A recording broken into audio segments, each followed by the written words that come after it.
participation of all the people in this entire journey. No one left out, including the ones gone away, the ones at the peripheries, at the margins, everybody, and mission. That is the mission that the Universal Church has and going ahead. And so while we have our friends here today, our panelists here today, where we will chat and hear about what is this synodality, we will try to spend this next 2 hours to reflect and to listen. And after that, we will also have the opportunity to ask questions and to share our thoughts on the same.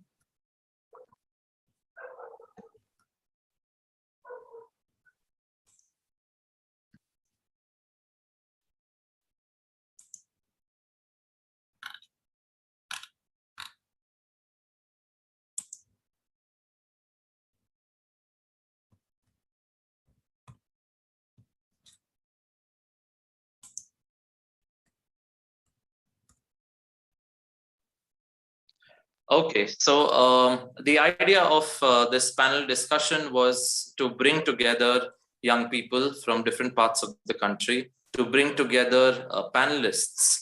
First of all, I would like to speak about our panelists, who are people extremely involved with the church in different capacities, from different backgrounds, from different parts of the country, and have been part of this whole journey of synodality, of preparing for the Synod on Youth, and now the current Synod. And so with these panelists today, we hope to understand what are the realities of the church today, the realities in the world today, and where is the mission of the church going forward?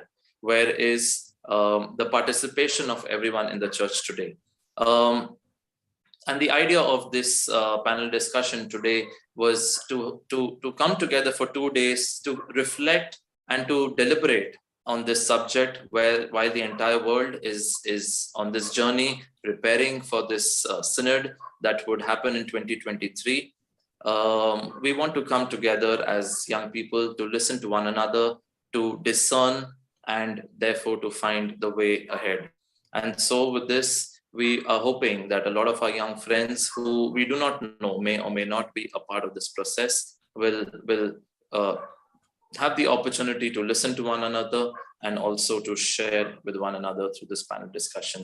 And therefore, we will be having 5 panelists today and 5 panelists tomorrow, who will be sharing and deliberating on synodality or a synodal church.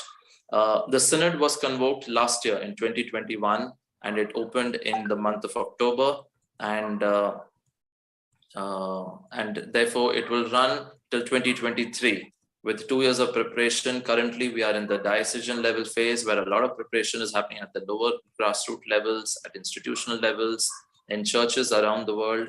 And then we'll be going on at the national level and continental level in the year 22 and the beginning of 23, until the final Synod of Bishops, where bishops from all over the world will gather in Rome in 2023 to deliberate on this entire vision or dream of a church that walks together with everyone alike on the same road. And so without further ado, I would like to introduce our panelists for today, and let us then hear it from them. We have with us Mr. Ajin Joseph from Delhi, who is the National Coordinator of YU4C. He has been in the youth ministry for about a decade now, and has grown from the diocesan level from Delhi to being the National Coordinator today, and is also very actively involved with various other ministries. He also is the administrator of Jivan Jyoti Ashram in Delhi. Our second panelist we have today is Ms. Daphne D'Souza from Goa, who is the youth coordinator of the Focolare movement.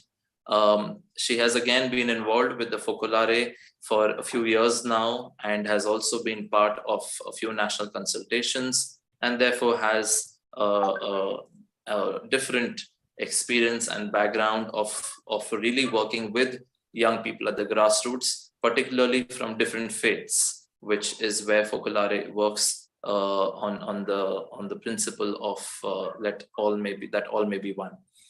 Our third panelist is Anastasia Pinto, who is from Vasai, and she is a member of Communio India and takes care of the media and digital initiatives for Communio India of CCBI, and has also been a part of UCAT for the last 1 year in the previous year, and has also been actively involved with youth ministry in Vasai, and now at the national level does a lot of work for the church in India, where she is coordinating a lot of digital initiatives for Communio that oversees the entire missionary work across the country.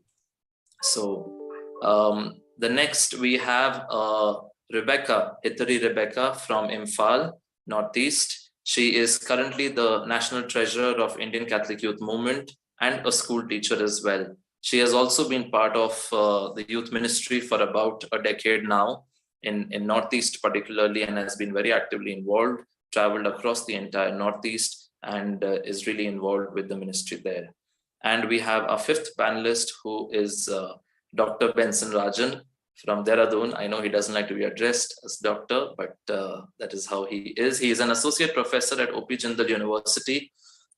He is a Christian, not a Catholic, but and he is here today. He has also been involved with the youth ministry in his church, and that is how we had met once in Delhi, and has done his studies in media and religious studies, and continues now to work professionally as in the university with religious studies and with media. So we welcome also Dr. Benson Rajan, from whom we would like to hear today about the church.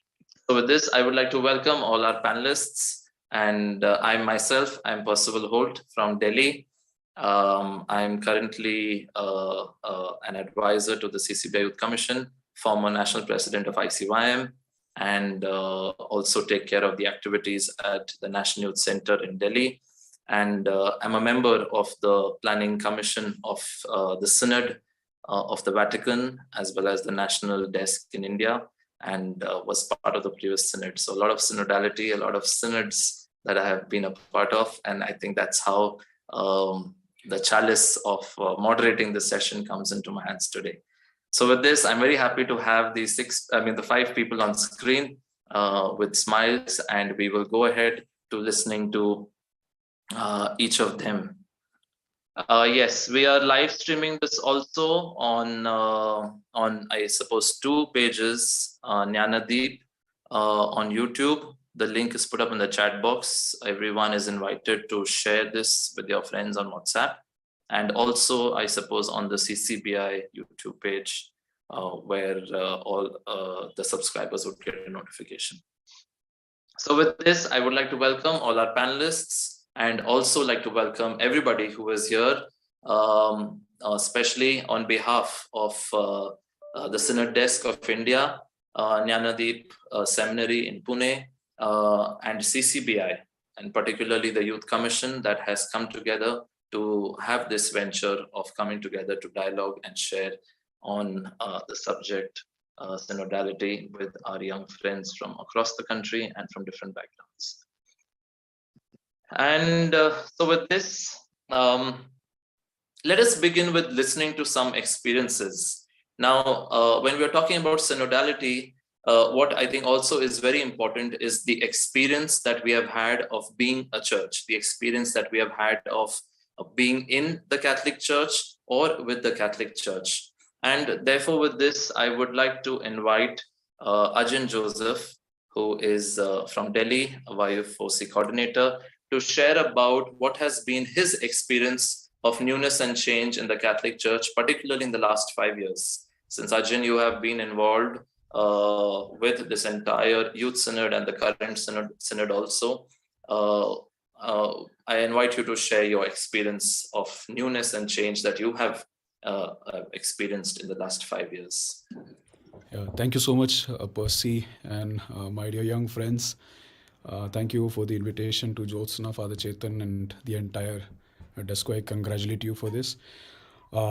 Very quickly, my little experience of traveling to little over 50 dioceses in India, especially the last 5 years. It has been amazing. I come from the background of Catholic Charismatic Renewal. So our charism from the Holy See is to preach retreats among the youth and all the sections of the church and even beyond. So before 5 years, when I was journeying, the support that was given to lay people or lay missionaries was less. Like it was like around 40%, I'll say. And specifically Christus Vivid, we have got a lot of support, a lot of encouragement from especially to all the bishops and then youth directors, then the diocesan charismatic renewal leaders. There has been a lot of acceptance for the youth. Like it has increased, I'll say, to another 20%. So we are on 60%. If I speak from my background, and the experience has been amazing. Some of the things like the hospitality that is being given by the lovely religious sisters wherever we go to do retreats has been amazing.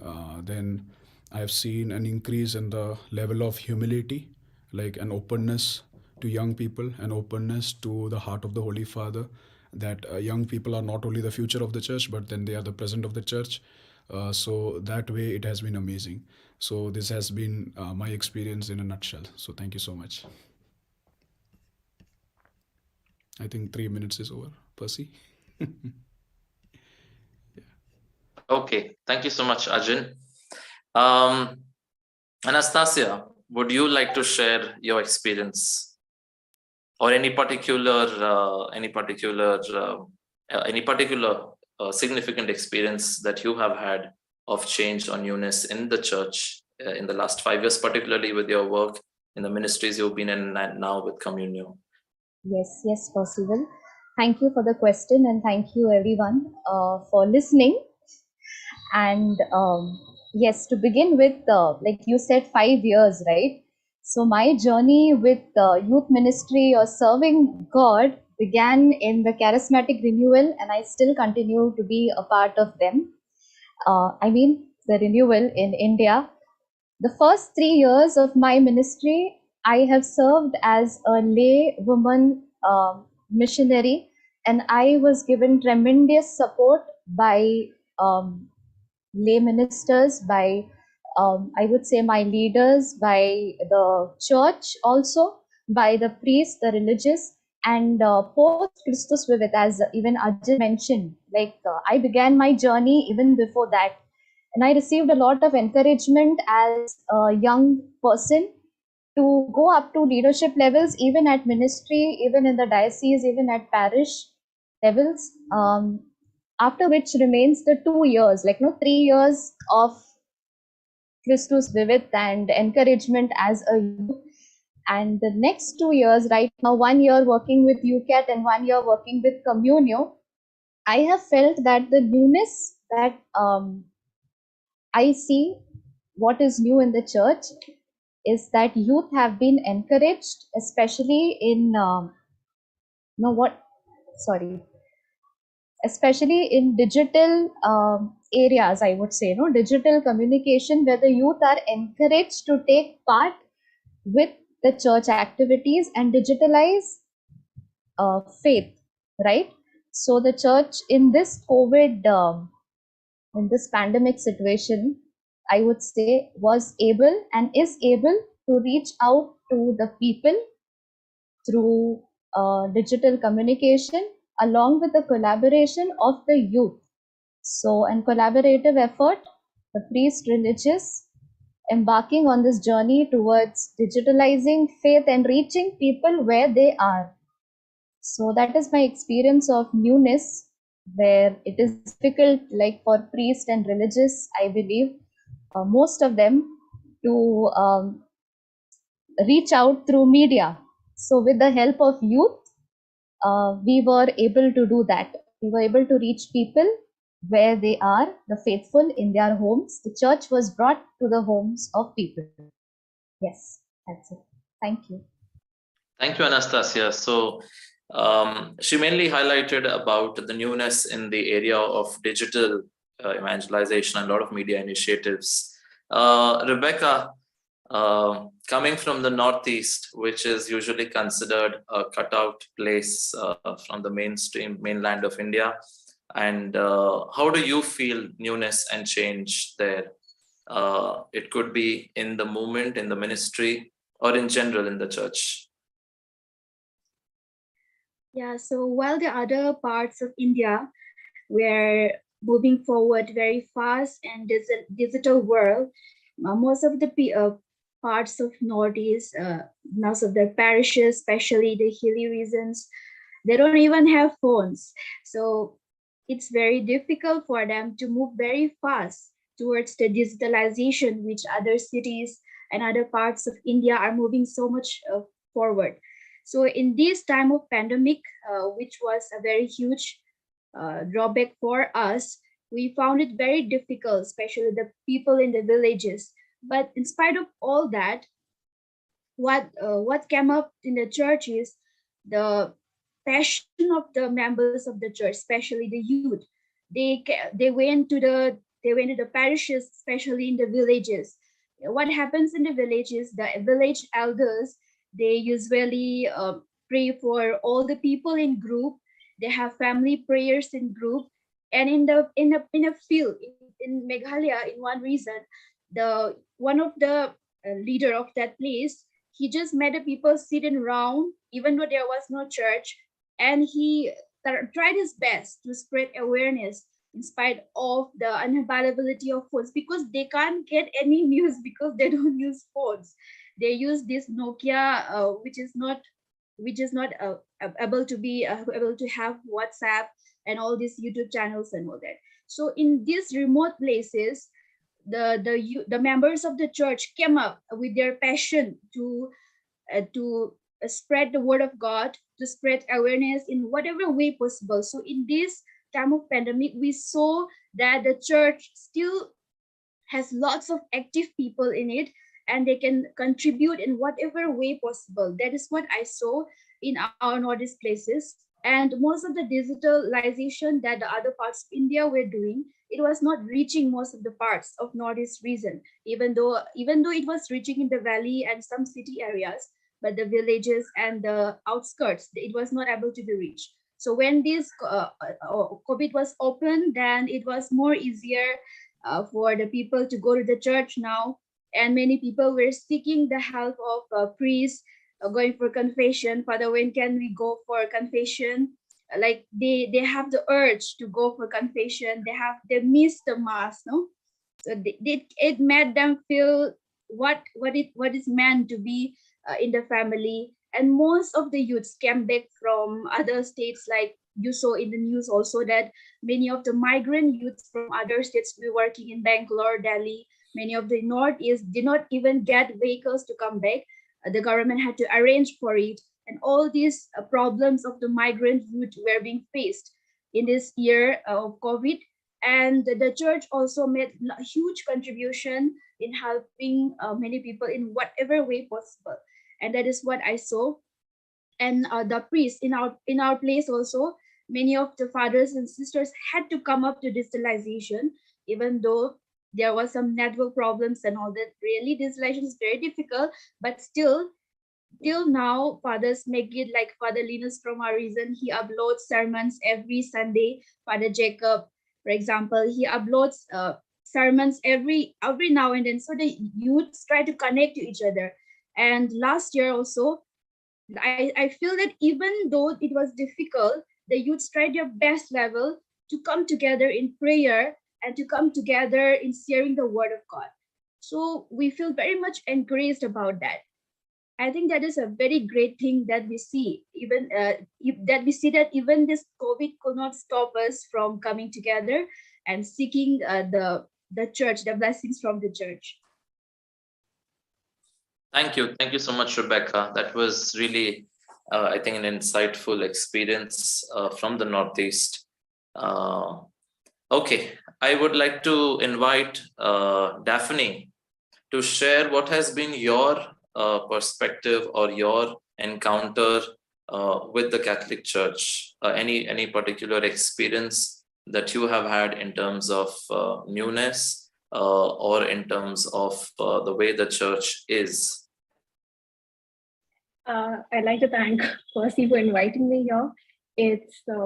I'm pretty nervous and excited to speak to you all, and through journeying, let's journey together to make the church a better place. So Percy, in terms of newness, I think I'd like to thank the pandemic, because it really helped me partake in Eucharistic celebrations over the world, and I feel just that has helped me enrich my spiritual journey. At least I feel that I have gotten closer to God, just by, being part of the Eucharist. And I think just the way, each priest celebrates Mass, or, in their sermons, I feel they're very humble, and they don't show that, they're someone at the level of God or something. They show that, they also are human. They also make mistakes. They also have tough times in their spiritual journey. So that really touched me. And in terms of change in particular, I just feel, because I've seen this in Goa over the past few years, a lot of, denominations of the church have been coming up. It would either be these couples who would, proclaim themselves as prophets, or, the churches, the non-Catholic churches from abroad coming and setting up a branch. And, sometimes they come to people like me who's very ignorant in their faith, and they tell things which, make you believe that, what they're saying is right. The church is this, the church is that. And they kind of brainwash you, I would say. But it's actually, I feel people's faith is not strong. There are many instances. There was this one instance where my dad's pastor came up to me, and at the most unexpected point, they start speaking about things like this. And then at one time, I'm trying to listen to them. At the other time, my mind is trying to control my anger, because I don't want to say anything that would hurt them. I mean, I could definitely speak back, but because he's older and because I respect him, that doesn't mean I'm going to hurt him the same way he's doing to me. Because I feel your faith, an individual's faith, is something really, really personal. It may be as small as a mustard seed, but I don't think it should be underestimated with how no one will ever know how big your faith is, other than you and the one above. So just things like that. I think we need to individually take that effort if we want to know the church, why it does certain rituals, the practices behind it, the thoughts. Because not many times when you go to church, a priest would tell you why this is being done. They'll just do it. So I think we, and also the religious, should take that effort to break down all these things and teach us the importance of each and every ritual. Yeah, so that. Thank you, Daphne, for this sharing. We have Benson with us, who is from a different Christian denomination, and has done his studies at Christ University and is now at OP Jindal. Benson, I would like to hear from you. How has been your encounter with the Catholic Church in terms of its leaders or members, or the Catholic Church in itself? Thank you, Percy, for having me here. Now, just to clarify, I didn't study in Christ. I was teaching in Christ. No worries. So I just want to build on the existing conversation that has been happening, where we've kind of touched about technology. And in my personal experience, I have seen the Catholic Church, please remember, this is an outsider's perspective, because I wouldn't dare to speak from the insider's approach. So just speaking from an outsider's perspective and based on my interviews through which I'd met Percival, it's just that I have seen such a positive approach towards technology. And having said that, like many of you mentioned about the COVID and the crisis that all of us underwent right now, including a lot of bereavements that many of us had. And I'm sure all of us personally here have had losses.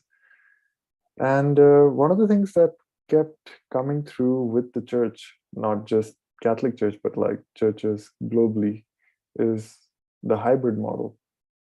And even now, as we're in the era of Omicron, I think the hybrid model has been really powerful. And I think I've seen the Catholic Church take a lot of lead when it comes to this. In terms of, like, we spoke about the migrant crisis that took place once the lockdown happened immediately. But just the fact that the church could go where the need was. There was a lot of network that came into play where people were quickly able to organize support for those people that are stranded, go and distribute food for people that are traveling, especially because everything was closed at that point in time. So that kind of support, that kind of encouragement and motivation that I've seen from the church has been fantastic. Having said that, there is also something we have to understand about what this has done to the hierarchy or the leadership per se.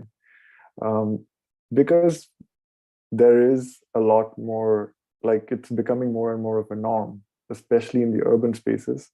I definitely understand the point about how not everybody has a phone, not everybody has that kind of access, or even the network or the data. But having said that, there is an acceptability of this digital platform, which is why all of us here are also meeting to talk about synodality on a digital platform like Zoom. So there is a new concept which is also encouraged by most churches about marketing, getting the message out, using this networked medium to do so. And there's almost an influencer approach that is also taken up, where you see a lot of like high value production that has come into the church as well. Now, when we talk about synodality, I feel like there is a lot of conversation we need to have about, I mean, it's very utopian to start off with. But having said that, we can easily talk about what we want it to be. But I think in today's panel, I think it'd be very interesting if we go into those challenges that we have when we're looking at the concept of synodality, especially since I'm an outsider, to talk about what can make, break, and like bring us together. And looking at the political situation specifically right now, I think this is a very important topic, regardless of the fact that majority of the people here are from the RC community. I think I'm excited to see how this panel progresses, and thank you for having me here. Percy, kindly unmute.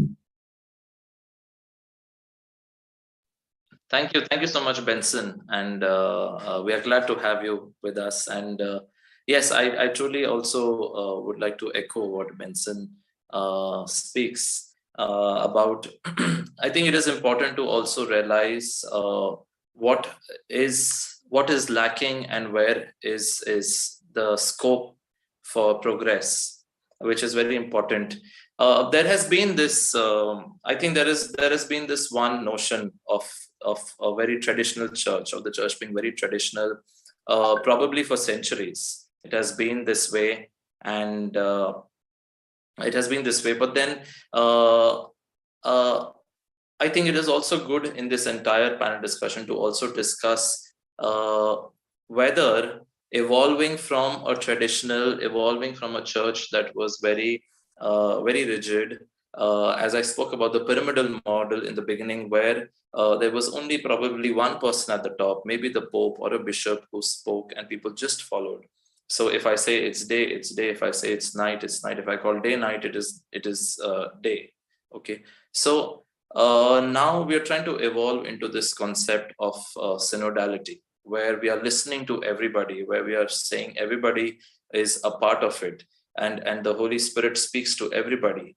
God is the Father of everybody, and therefore the inspiration comes to everybody. So it is not only the Pope or the bishop or the clergy that speak, and that is the law, but it is also possible that a child could also be a source of inspiration. It is also possible that a person, maybe deaf and dumb, who cannot speak, who probably is also challenged, might also have some inspiration to offer in terms of even matters like faith and spirituality.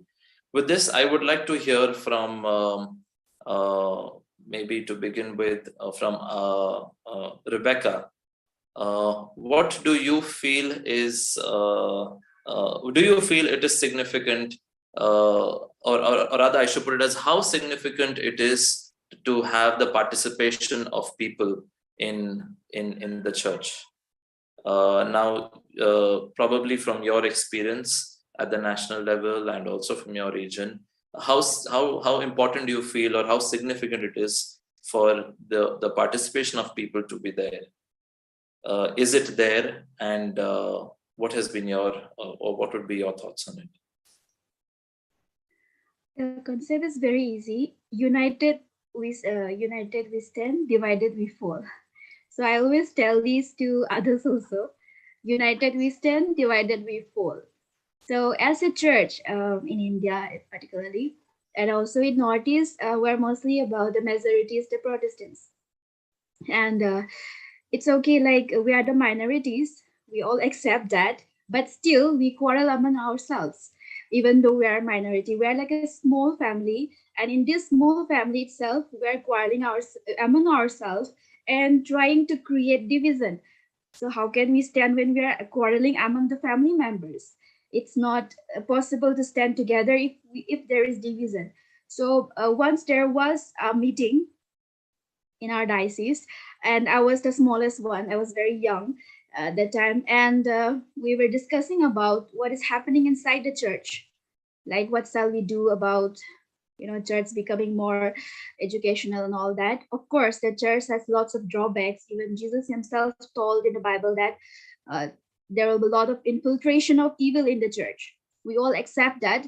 But instead of praying for each other and standing together like a family member, when the children are going astray, the parents try to put the children in rehab center and try to cure the children of that habit. But what is doing here is we are trying to blame each other. The blame game has always begun from the beginning. In Genesis itself, Adam blamed Eve blamed the snake.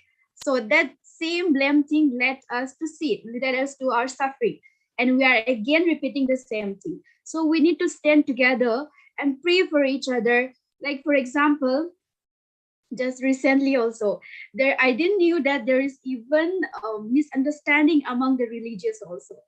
So what I feel is that the one who is creating division in the church is the evil one. It is not the sinner, but the sin of gossiping or infiltration of something that divides the church. Whatever is it that brings division to the church is not from God. God never brings division.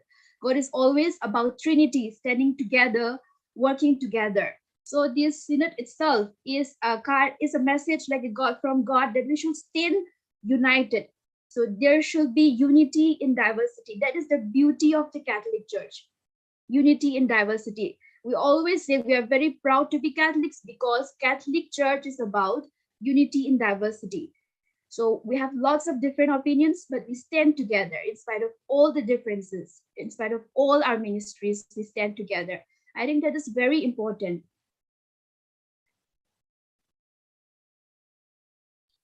Thank you, Rebecca. Speaking from what Rebecca and the last two interventions, Daphne, would you like to share something about again, the role of people in the church in terms of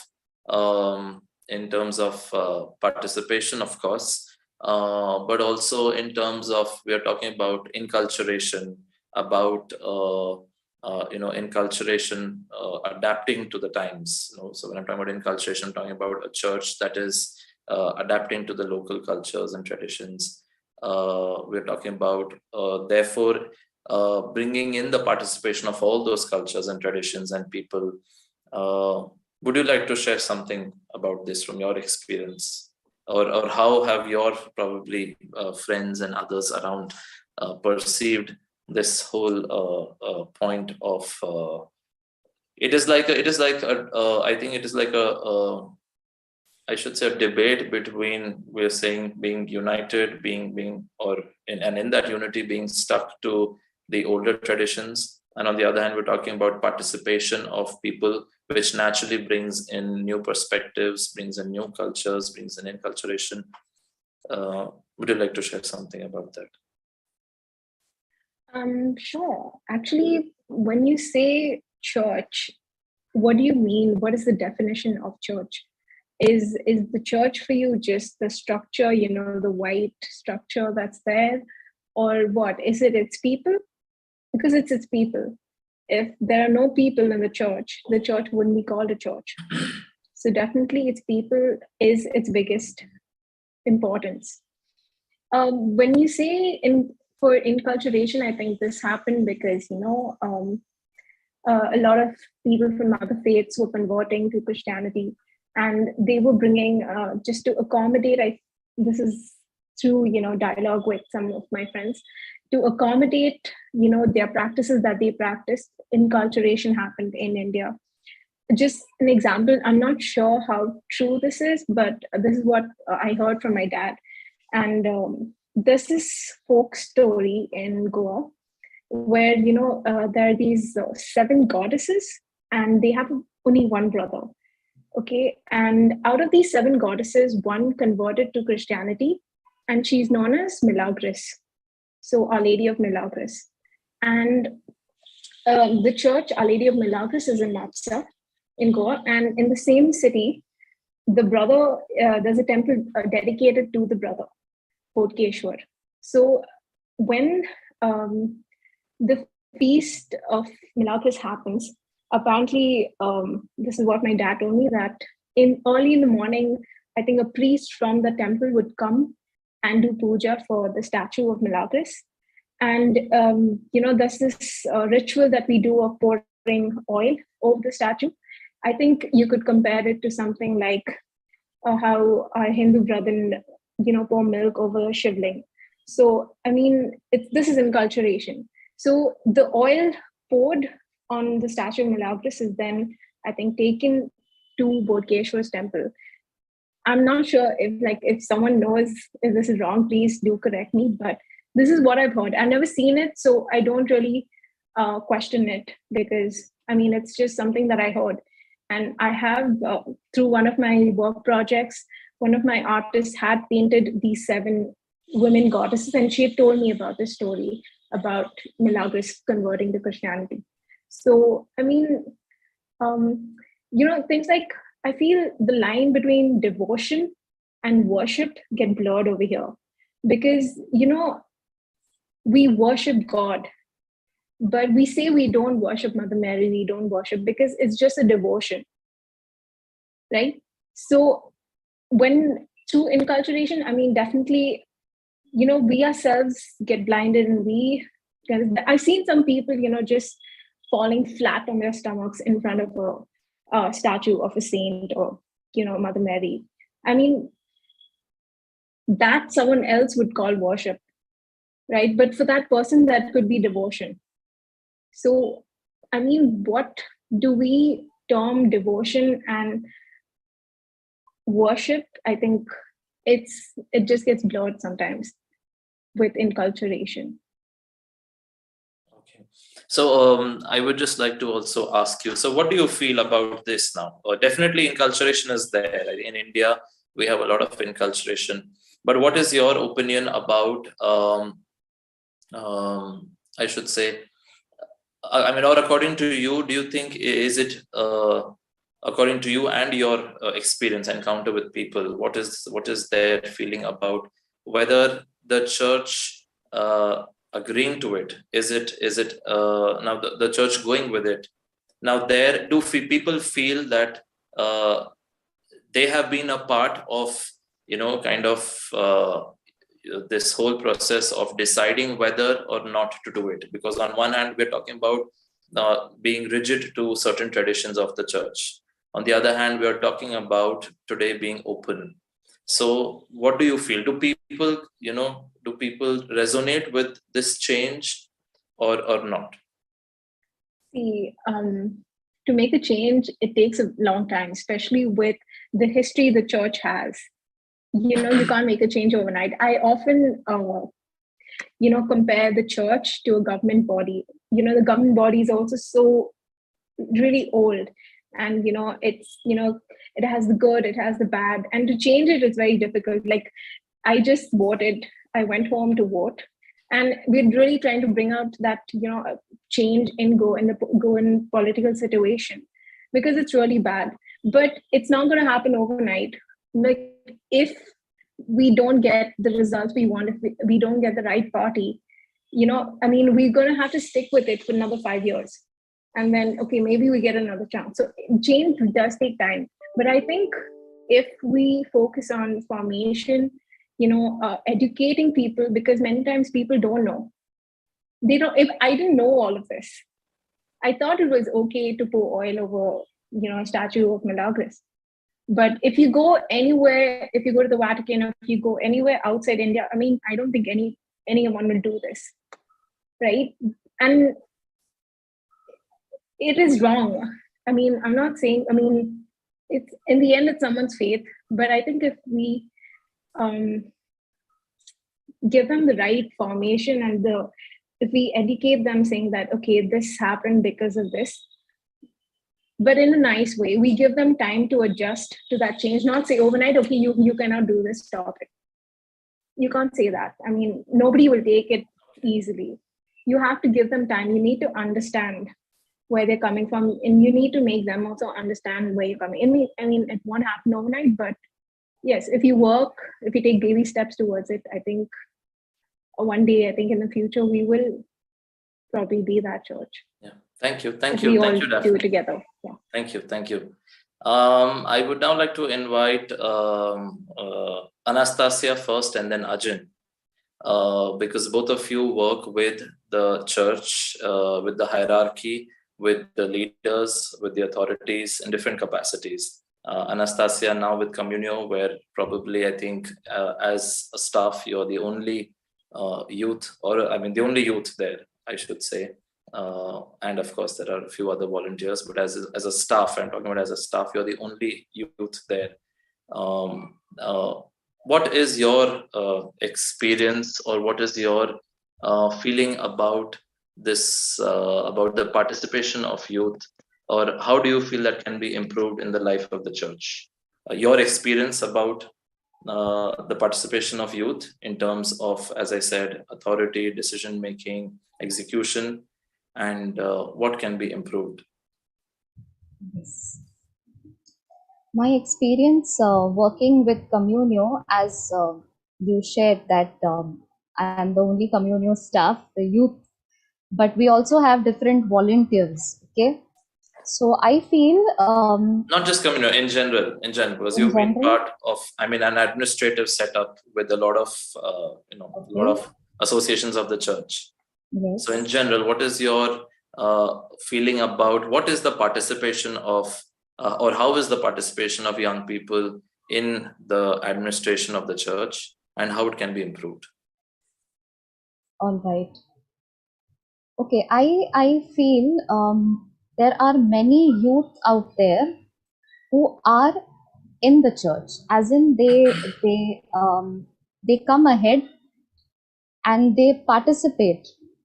When we have any program, or when we have we organize anything, like the participation is there, as in the youth take good like no, how do I put this? They are in the forefront, like to organize anything, to like no, for anything like lead worship, or always there, always active.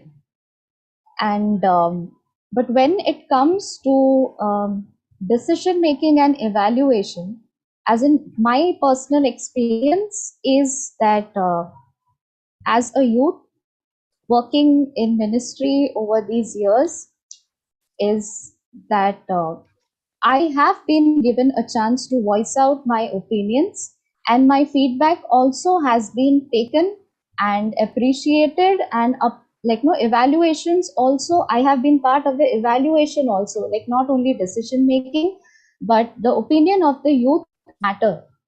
Like the is that I mean, does that make sense? Like to the question? Yeah. Okay. Yes. But yeah, now how do you feel there can be an improvement there, or do you feel there is a scope for improvement, and how, in terms of involving youth in decision making and different Okay. areas in the church? Okay. Um, I feel I'll share my experience. I'll share my experience in a very basic way, where I have been a part of communio. Now, let's say church, and I manage the initiatives. I have been given the freedom to make decisions, but under the guidance of the elders, the priest in charge, and along with me, different youth are also given that like no that importance, that their decision matter.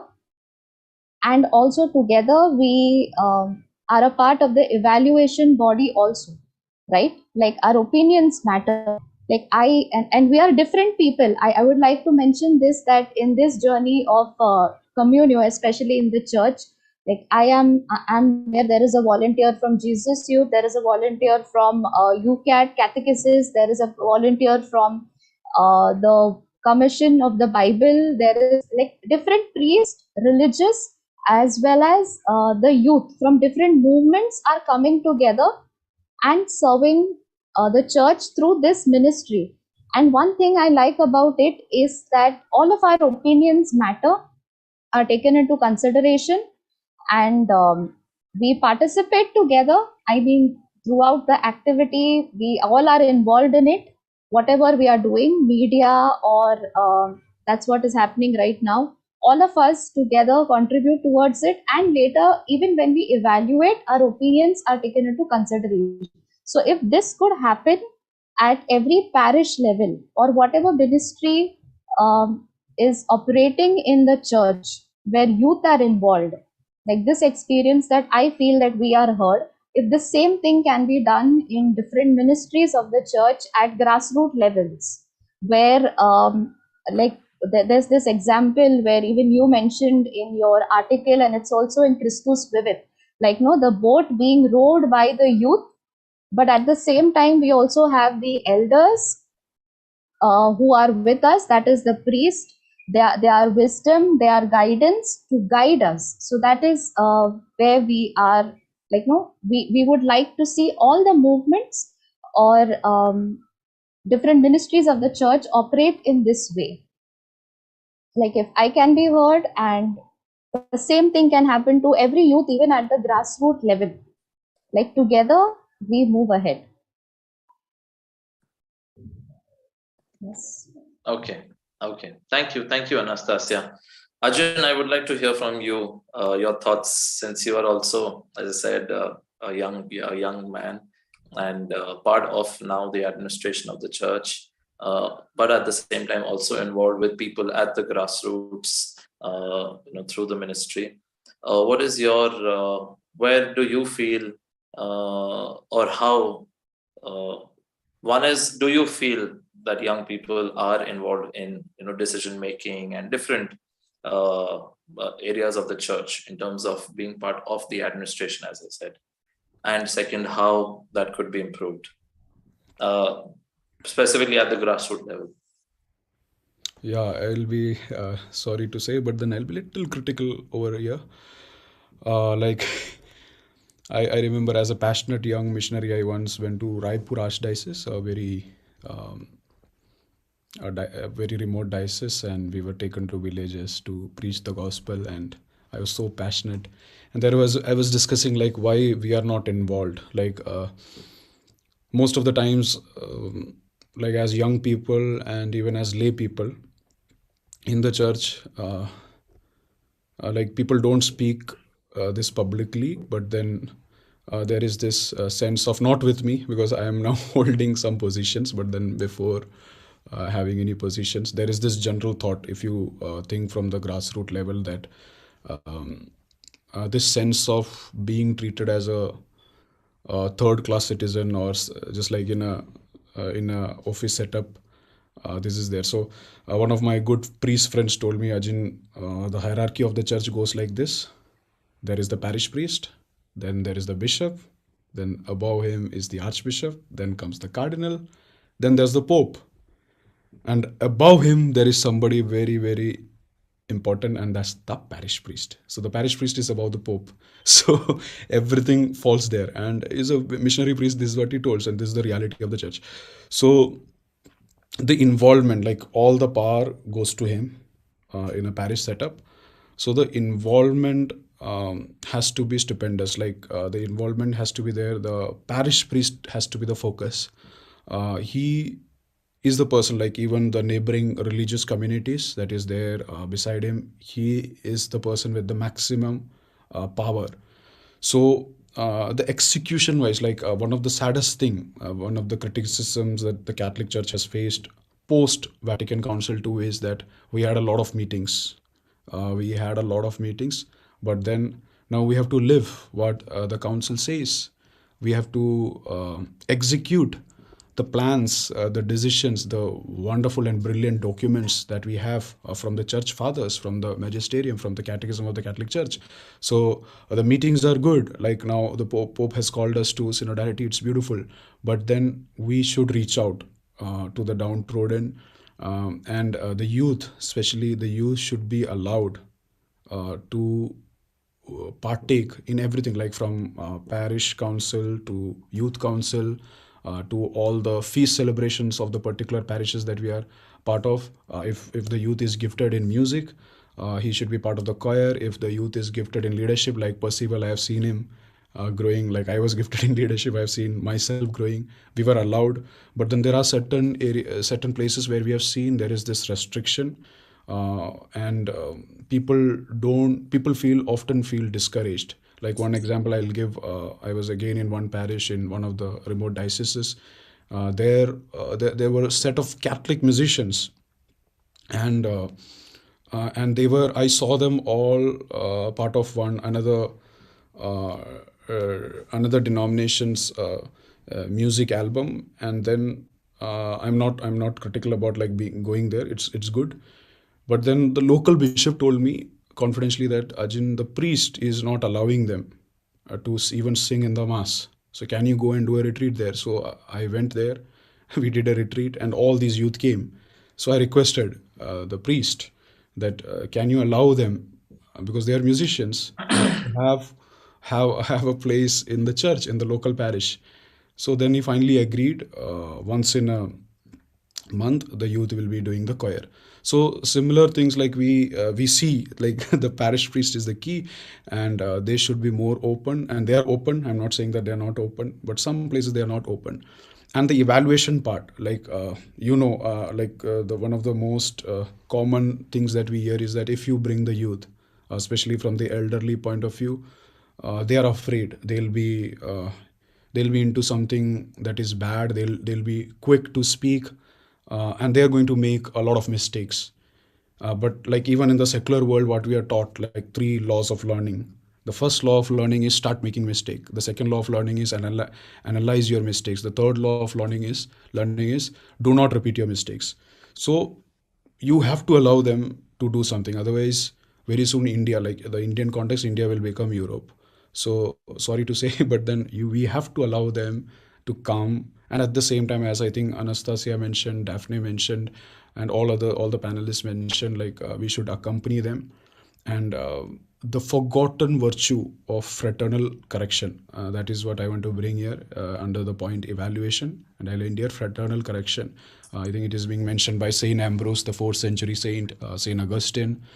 Like brotherly correction, sisterly correction, not out of revenge, that's a sin, but out of love. Like, I want the best out of you. Like holding a youngster's shoulders. Like, I had elders who would hold my shoulders and just would just say, Ajin, look here, pathetic singing, very bad singing, out. So I was out from the band because I was a very bad singer, or very bad, but personally out of love. And this is what I want you to do. Next 6 months, you have to practice 2 hours the songs. I was in class 12th, confident, like in person they corrected. So that has to be done.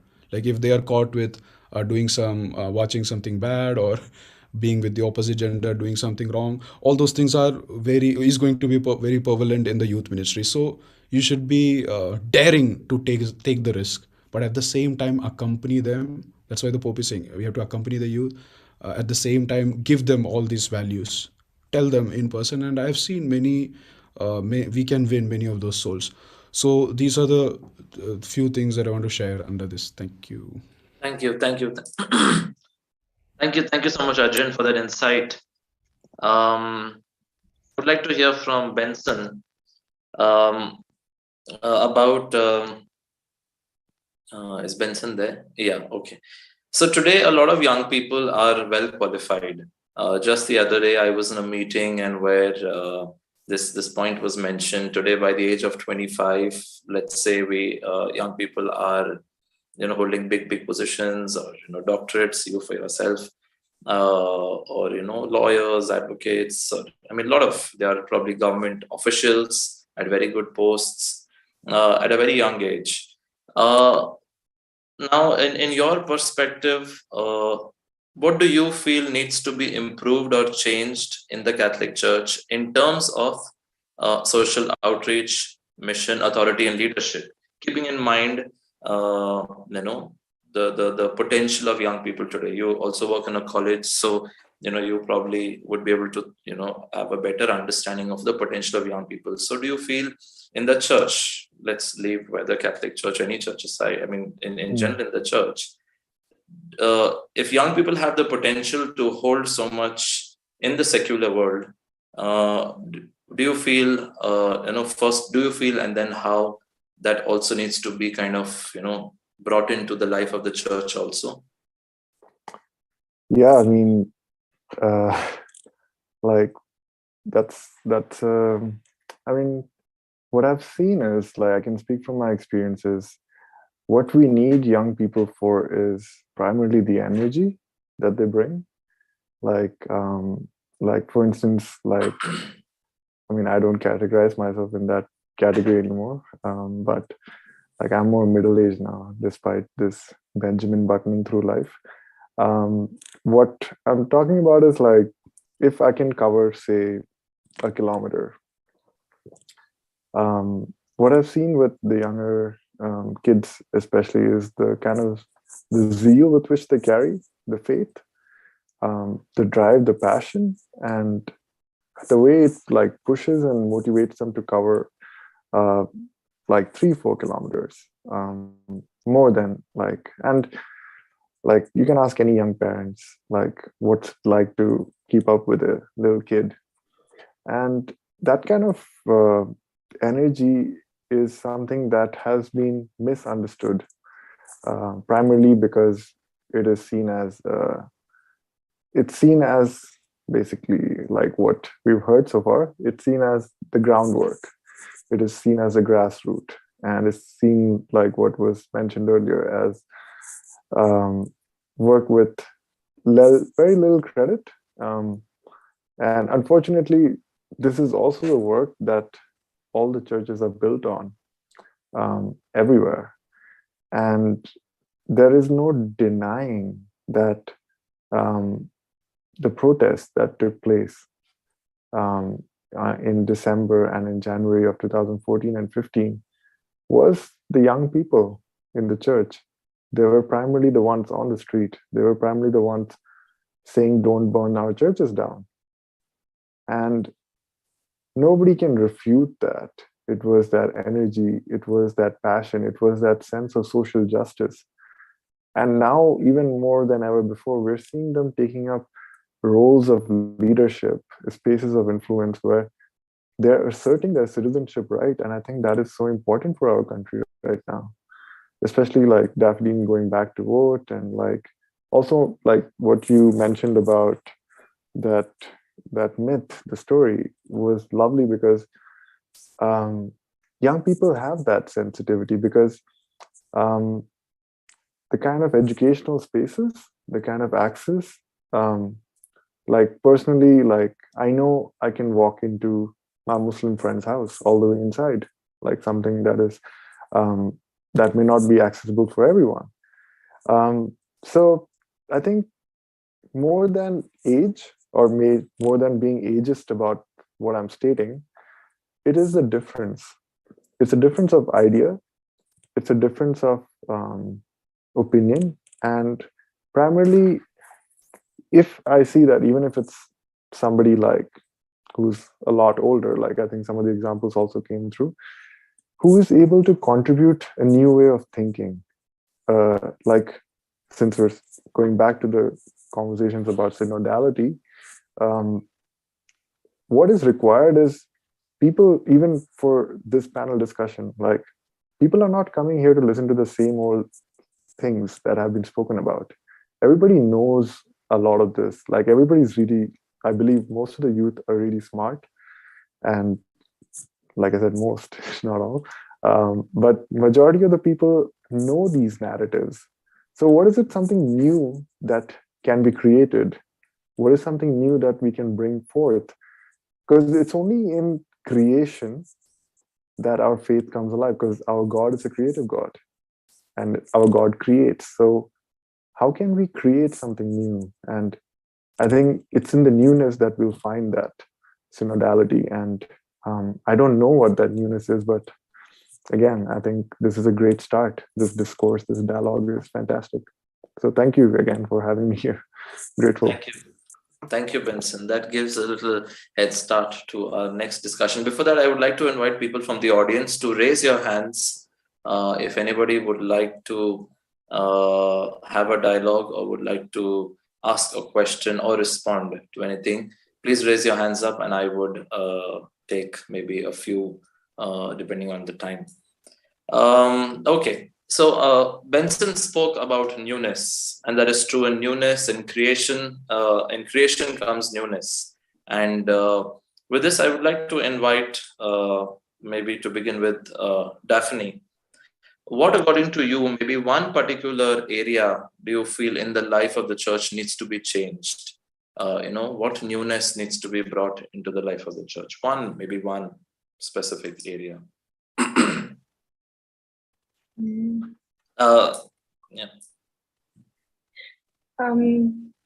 I like of late I've been actively following the Archdiocese of Bombay, their Instagram account.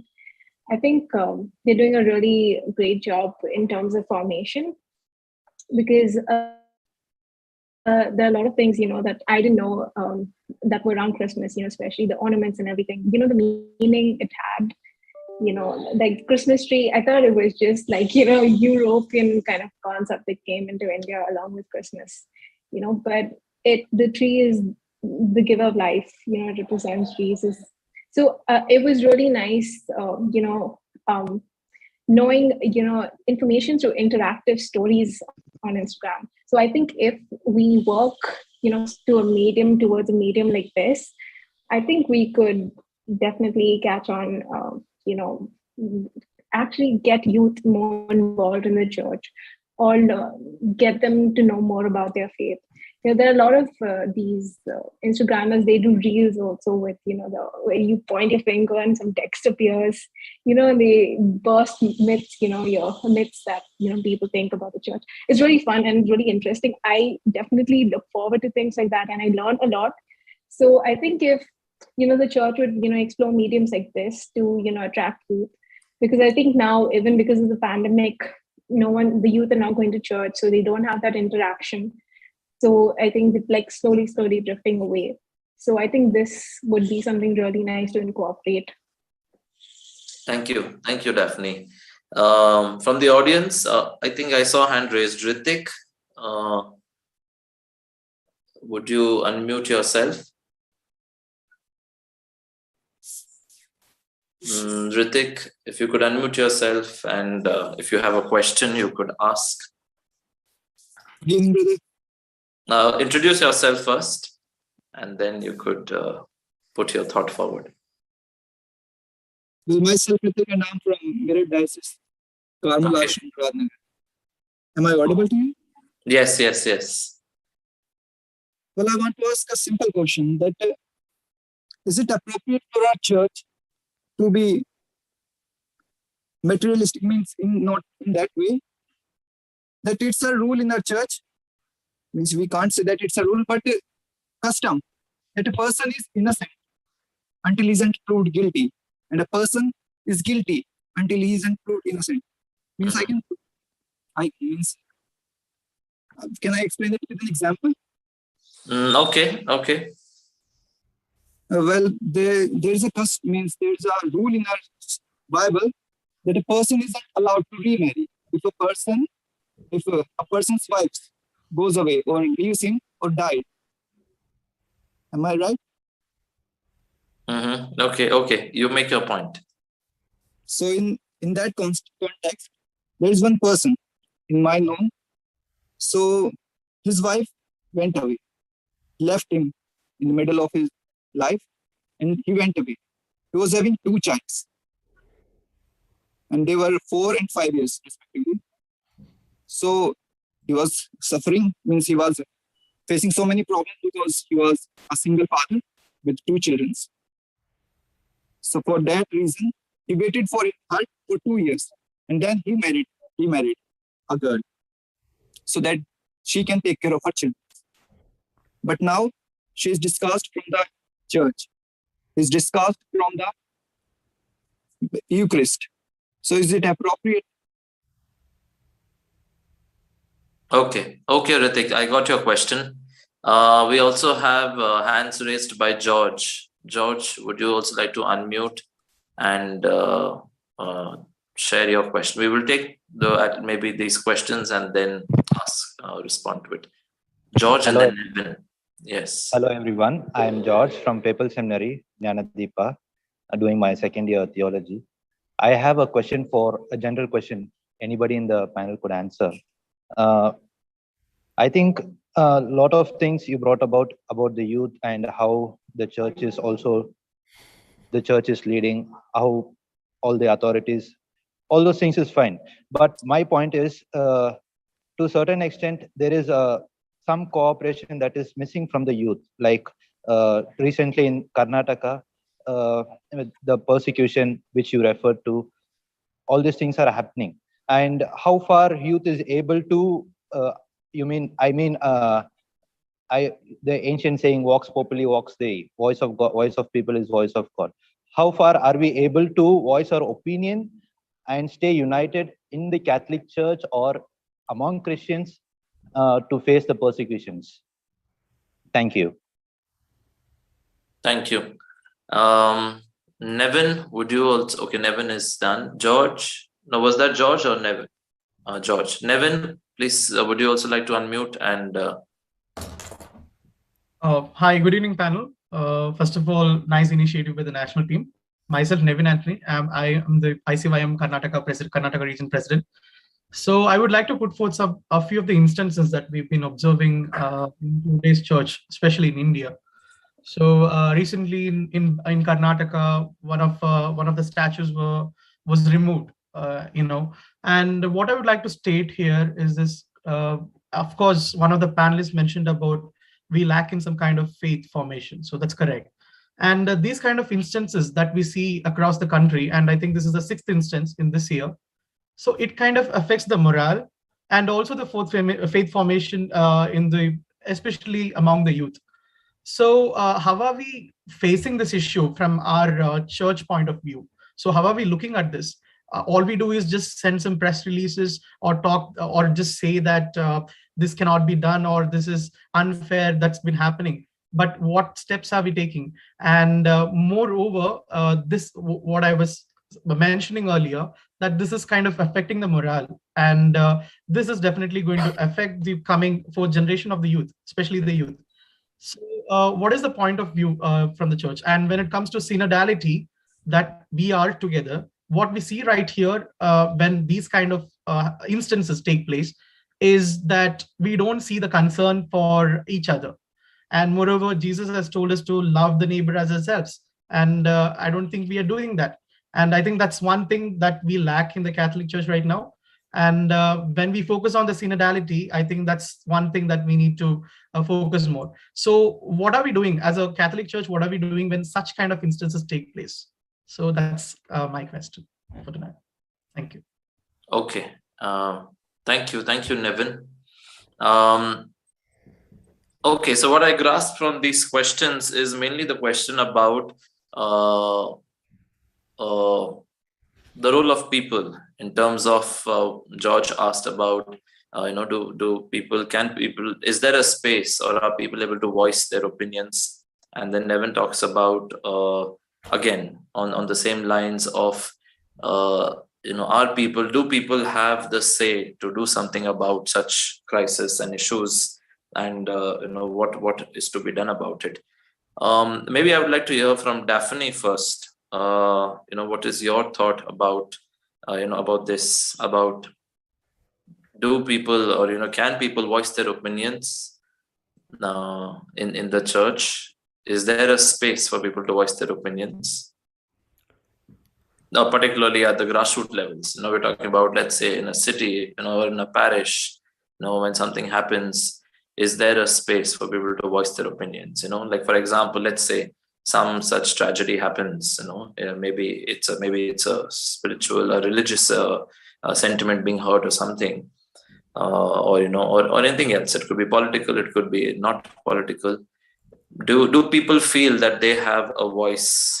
They have the space to voice their opinions, to give their suggestions, to do something about it? Individually, I don't think so, because I would definitely think a million times before voicing my opinion, in the church. But I think as a group together, it does make a difference. Even if you're 5 people or 10 people, it will make a difference. Okay, thank you. I request the panelists to keep, and also everybody to keep the interventions short, so that we can be more productive with the limited time. Ajin, what would you have to say about the role of people and also the church? I'm talking about, again, here synodality, where on one hand we're talking about authorities of the church, one hand we're talking about people together on this path of tackling these issues. When there are social issues, like you are also aware, like in Delhi, and there are a lot of social issues that are discussed. So what do you feel is, how do we face, or how is the church to tackle these issues? Again, in a synodal style, in a synodal way. Sarulshi, I think the clarity of individual power, individual authorities has to be clarified, like how to make it more synodal. Like one of the things, as I've already covered, the church, like the musician should be allowed to participate in the church, daily mass choir or Sunday mass choir. Those gifted according to their talents, they should partake in leadership, like the youth council, ICYM youth council. Then allow tested youth ministries, like now so many youth ministries we have allowed to function. Then prayer cells, intercessory cells, and a lot of fellowships and going out together. Maybe the youth, we all do, like from the background that we come from, like from Delhi, we go out for a trip, parish trips. All those things will bring people together and will keep the flock together. And at a larger scale, what I feel, the priest should be trained. there should be training exclusive, not just the seminary formation that they get, but then even the training should be given to know the smell of the sheep, the word that Pope Francis coins, like training programs for the priests, especially the parish priests, to understand how to take the risk of bringing the youth together, and how to take that risk, because there are some certain skills required. Like our brother spoke about this concern of not like we can't protest, or how to come up as a team. So that will only happen from the leadership level. I remember when the Delhi churches were burnt or attacked a few years back. The leadership was strong that time, so all of us together, we came together. So the leadership has to be strong everywhere. So these are some of the things that I would like to mention. Thank you. Thank you, Arjun. Yes, going forward, we will take a few more questions at the end. Okay, Jim, you could put in your thought, and we will take it. Jim Limos, I see your hand raised. If you could unmute and introduce yourself and express your thought. Hello, I'm Jimson Limos. Sorry, my name is a bit I'm Jimson Limos. I'm from Vasai Diocese. I'm elated to meet you guys. I just had a question. Like, it was a point that I wanted to put in, that many of the churches in our diocese, I'm not aware about Pan India, but in our diocese, we don't have this confession boxes. So what happens is we directly go to the priest and we have to do our confession. So somewhere it hinders, like many of the youths don't prefer going directly to the priest. So I feel that there is a connection, there is a connection gap. And also it should be a process wherein we should have confession boxes. So I feel like it is more private. We get the privacy to give, because whatever we are confessing, it is very intimate and it is very private. So it shouldn't be, we should have that privacy. So I feel that. Okay, thank you, Jimson. Rachel, you had raised your hands. Would you like to put your thought forward quickly? Rachel, you need to unmute yourself. Yeah, hello. Yes. So I'm from Bangalore, and so I actually am a convert from Protestantism, and I was baptized a year ago. So what I personally find lacking in the church is just the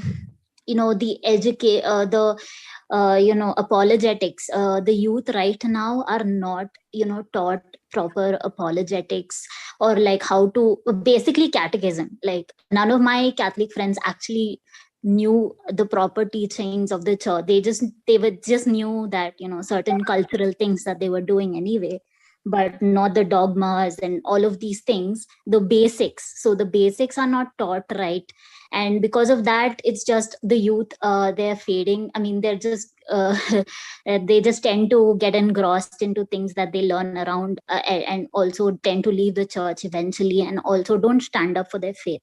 So I think that's the most important thing that the church is lacking right now. Okay. Thank you, Rachel.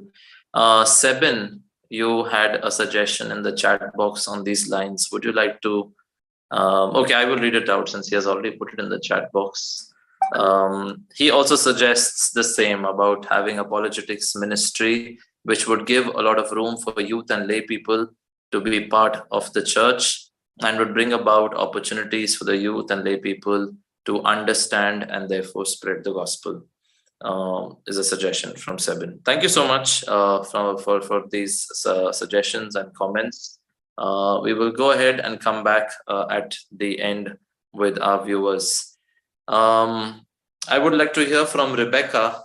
What do you feel is one area where there is need for change in the church, particularly in areas like policies or in activities, or the very structure of the church itself?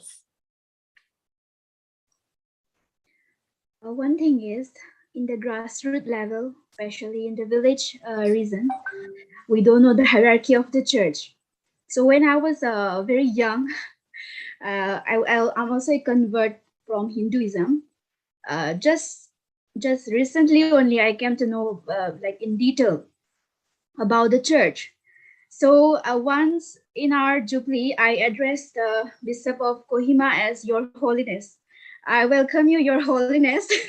So what Bishop said is, Father, to our Father Jacob, Father, your youth have made me a pope here. So I don't know at all that how to address. After that incident, Father got really angry at me.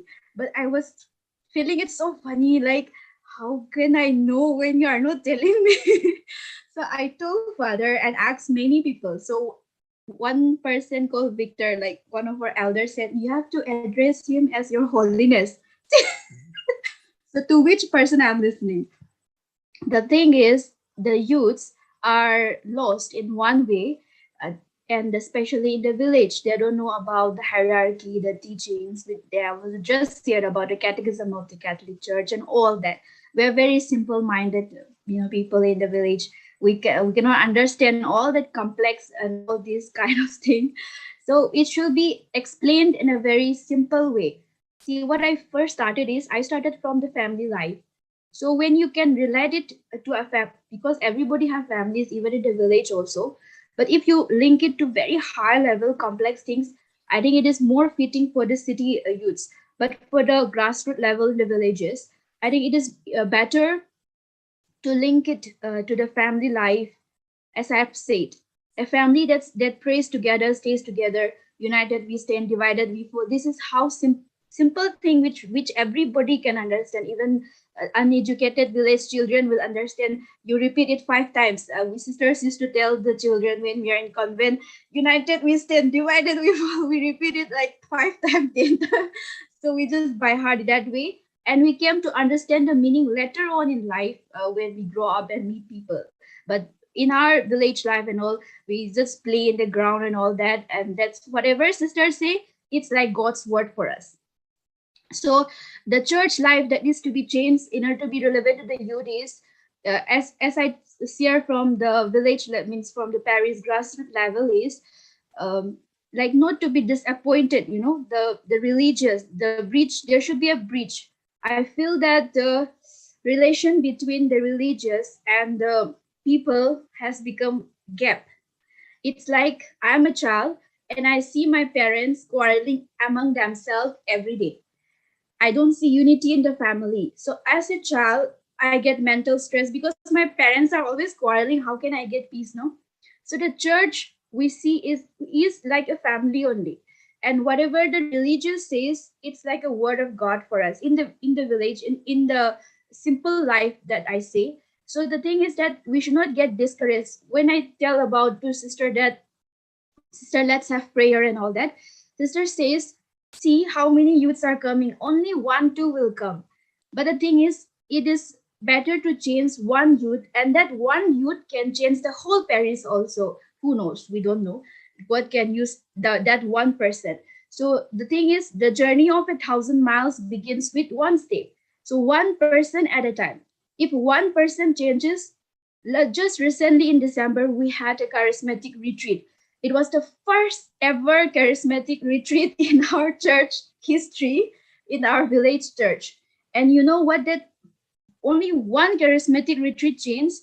My mother started reading Bible non-stop from that day. That much change it can bring. So the church should focus more also on the spirituality, because a church without charismatic, or without the spirituality, is like giving tea without sugar. It's tasteless. So we should also focus more on the spirituality which is being lost. And second thing is, we should focus on bridging the gap between the religious and the people. And in the village level, it's very simple to connect with the village people. They are very simple.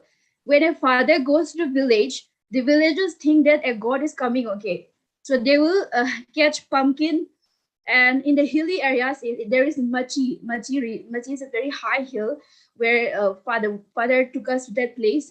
And when we're about to go, the villagers, they take pumpkin, whatever is grown in the village, they will take it and wait for the father, and they even start crying that father is good, father is going, as if someone so great is going. And in the diocese level, no priest knows that father also. But in that parish, in that village, for them, that priest is a god for them, like an angel of God for them. So they take it with so much respect.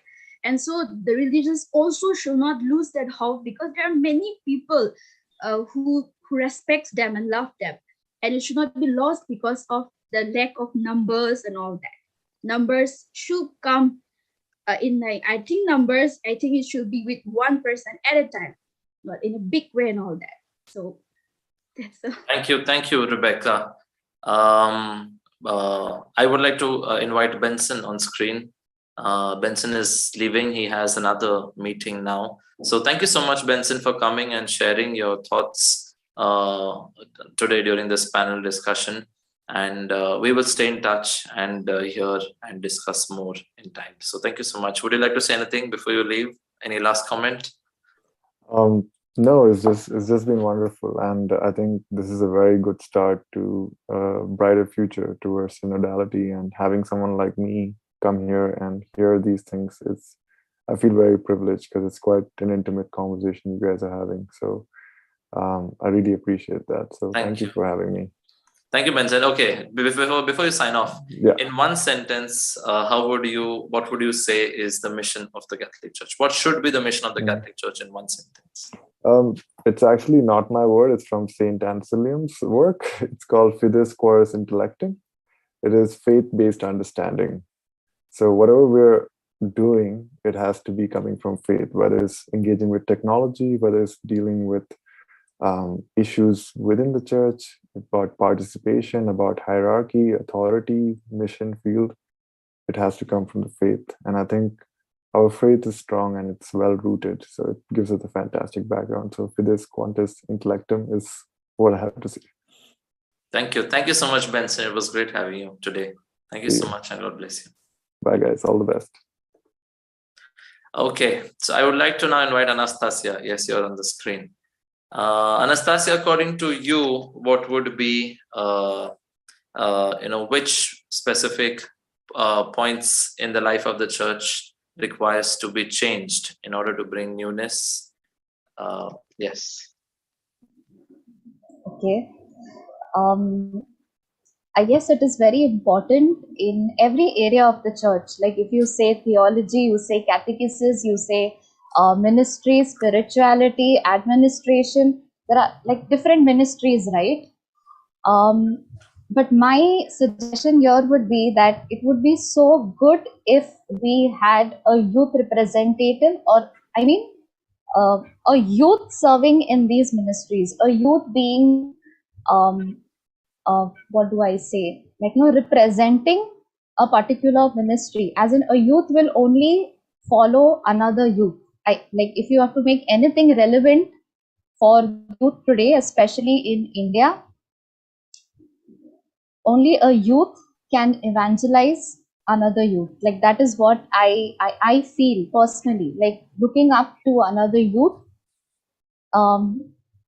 Improvement or encouragement of youth leadership, that also is required, especially in all the areas. Now the youth movement, I would say that like the youth movement, only the youth are serving in that particular charism. Like for 3 years, for example, if a particular youth is serving for his or her term, so after their term ends, it's not that the mission ends there. Like there has to be a continuation to that person's mission or call or personal service towards the church and towards God, right? Like someone once told me, like when I was serving for 2 years in ministry as a lay person, that person asked me, what do you want to do after 2 years? So I said, maybe I'll take up a particular career, I'll take up teaching. So he said, okay, so you'll stop serving God. So I told him, no, but I didn't know what to reply. He said, why not serve the Lord your entire life? Like maybe your ministry will change, maybe your term will get over, maybe somebody else will take your place, but will you stop serving God? like maybe we need to instill this in every youth, in every ministry of the church, who are at the leadership level, who are involved in the church especially, and also make room for them in different ministries of the church, where, for example, if a youth loves the Bible or the Word of God, so that youth can be put in charge at a parish level or diocese level, to inspire basically other youth in the word ministry. And the same goes with catechesis, with Sunday school. Why not? One more experience, small experience of mine is that the children of today, like something that I want to make a point here, that the children of today are the youth of tomorrow. So if we don't place emphasis on their lives today, teaching them catechism in a proper way, or put the right people there to train them in faith, tomorrow maybe we'll be blank. Like we'll have youth who are blank about their faith. And my experience here is teachers who used to teach me catechism, like small experience in the parish level, like 10 years or 15 years ago, they still are on the team. So why not the youth? And we are gifted with so many leaders, like so many leaders in the church. Most of us are here. So why can't we be not be given an opportunity? It is as a youth, it is my responsibility to move ahead and go and take that opportunity to train the younger generation, and not just stop if my term is over. And also on the part of apologetics, theology, I believe only a youth can relate to a youth and simplify things. So yes. Thank you, Anastasia. That was very insightful. Daphne, if you could also come on screen, I have a specific question for you. Any specific challenge in participating in the life of the church as a woman you have encountered? As a woman, have you experienced or encountered any specific challenge in participating in the life of the church, especially as a leader now? Not anything in particular as such, but there are times where sometimes what you prioritize is judged, is considered wrong. I mean the times have changed a lot. All of us youth, we prioritize something else. Like I would definitely prioritize a meeting where I'm not gaining anything over meeting with my friends or something like that. I think we go to church to find consolation, to be understood and be loved, but then say that, okay, maybe what you've done is wrong, but somehow through dialogue, if we are taught or made to understand the differences and all, then I think. But also if we also communicate why we prioritize something, so that the other person also understands why we take certain decisions, I think that is something important. Thank you, Daphne.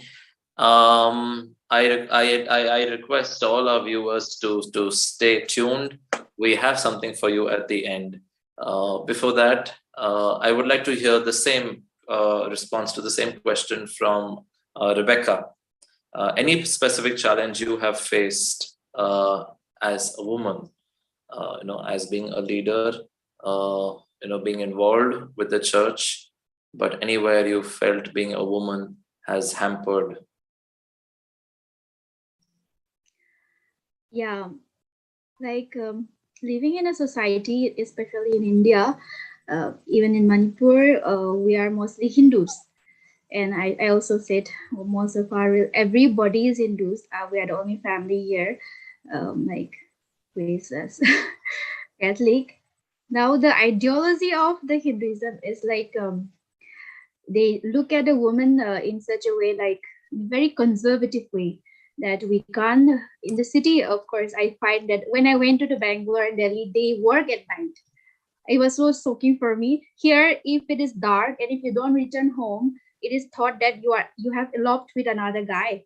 So it's prohibited here. Now, as I worked for the youth ministry, I had to come home very late. I almost reach home around night, 9 o'clock, 10 o'clock, even 11 o'clock. Sometimes I have to stay in the parish level. But my relatives, my families will not be able to understand if I say that I'm going for working in the ministry in the church. Now, what the thing is, I'm roaming with the boys and all that. Like the name, the reputation of the girl has been spoiled. I need to take lots of care about it. I don't need to think about myself, but I need to think about my sisters, my family members. I'm not only myself, but I'm carrying the whole clan, whole people with me. So it means a lot to me because it's not only about myself. And when I explain it to my families and all that, it was so difficult for me. Now, what I got is, what I said is, it is very challenging, but at the same time, we need support. We need support from the religious. We need support from the church as a woman also to encourage us and to also explain to for example, they come to our family and like, she is working and like this and it's good. It means a lot, when I explain to my parents, they will not understand because they must be thinking I'm simply pressing myself and I'm simply telling lies and all that. But if the father or sister comes and tells to my family members and all, they take it like, wow, that is, good. Like at least till now, it took, this must have been years also, they cannot understand it. And when sisters and fathers come and visit our home, started seeing other, like just working, sharing on that, it means a lot to us. So I always focused about, encouraging each other. We will fall many times. We will fall as a woman also in a society. We have lots to face, but we should encourage each other instead of blaming each other, instead of fighting against each other. It will not bring anything good. It is always about, upbringing each other and also correcting each other in a good way, in a good way, I should say, and understanding the problems, what I faced in my society, So my society, my culture is different from your culture. For example, among the other communities in Manipur, it's okay for them. For example, I have a friend which is from Bangalore. She works till 9, 10, and she sleeps very late, and she wakes up at around 8 a.m. Now here, if I wake up at 8 a.m., people will think that I'm a very lazy woman who don't even want to wake up early, don't even want to work. I'm thought as if I'm a lazy woman. So when I come back from Delhi, I'm habituated to waking up little late and sleeping late. Now what my people think is I'm a very lazy woman who doesn't want to get up early. So the difference in the culture, difference in the lifestyle need to be understood. And when we are in a place, we need to understand the ideologies and the culture of that place also, because it's a sign of respect. And as a Catholic, our character, our behavior shows Christ in us. No, people don't know who is Christ. My auntie came to my house and there was Jesus crucified here, and he was telling, my auntie is very old, why did Jesus die a very terrible death? Why did people kill him? That's the question she asked. She's a Hindu only, but that is the question she asked. Yeah. So they don't see it, but they see it in us. Yeah, Rebecca, thank you so much. We will, before we come towards wrapping up with this session, I would like to take a few questions from our viewers. We have comments and hands raised from Ferdin Norbert, Catholic Knight, and John Sobieski. I would invite you to unmute yourself and put your thought forward. Maybe Catholic Knight, you have your hand raised. Please unmute and introduce yourself and put your thought forward.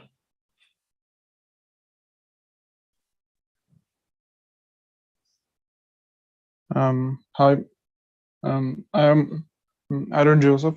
I would like to tell that this Synod on Synodality is a plan of evil which infiltrate to sack the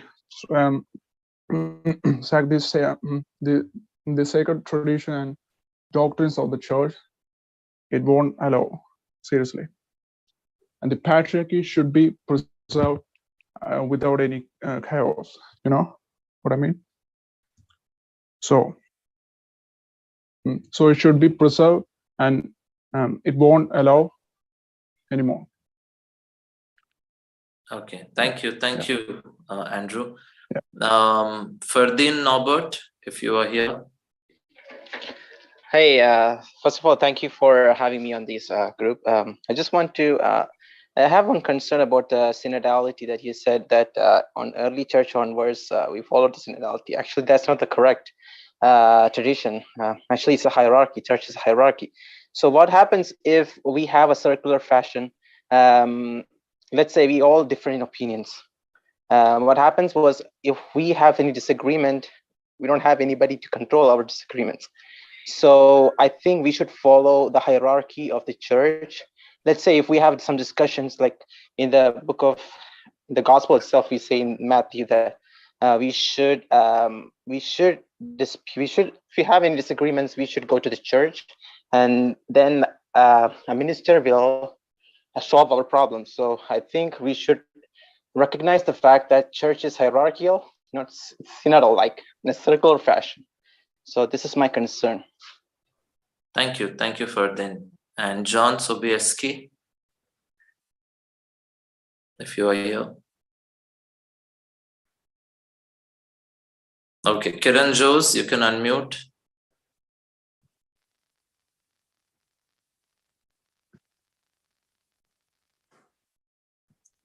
Kiran Jose, you could also unmute yourself and speak.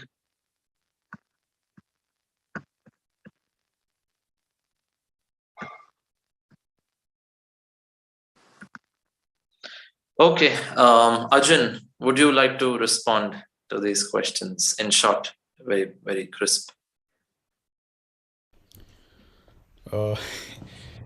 Yeah, see, the church will never get destroyed. It's a prophecy that Jesus himself gave to all the disciples. When we launch into the unknown, there are going to be certain things that we don't understand. None of us understand the entire gospel. Paul, in his all wisdom, is writing one of the most craziest and wise letters. Romans, he says that what I see now is partial. I'll come to know him fully once I meet him face to face. So Paul, who understood so many things, he was lifted up to the third heaven, and he has not even written certain revelations that was given to him. So as humans, let us not try to become God. Let us not play God. Let us accept what the church has to offer. So the church exists to evangelize. So Pope Francis rightly coins the word missionary disciples. So every baptized Christian from the time of baptism is called to be a missionary disciple. So my final words, as young people, more than ever, we should be convinced to stand with the truth, to proclaim the truth, and to say that I can do it, I should do it. And along with young prophet Isaiah, we should say, "Here I am, Lord, send me." And as I said at the beginning of my this exhortation, that the church exists to evangelize. Saint Pope Paul VI. Thank you.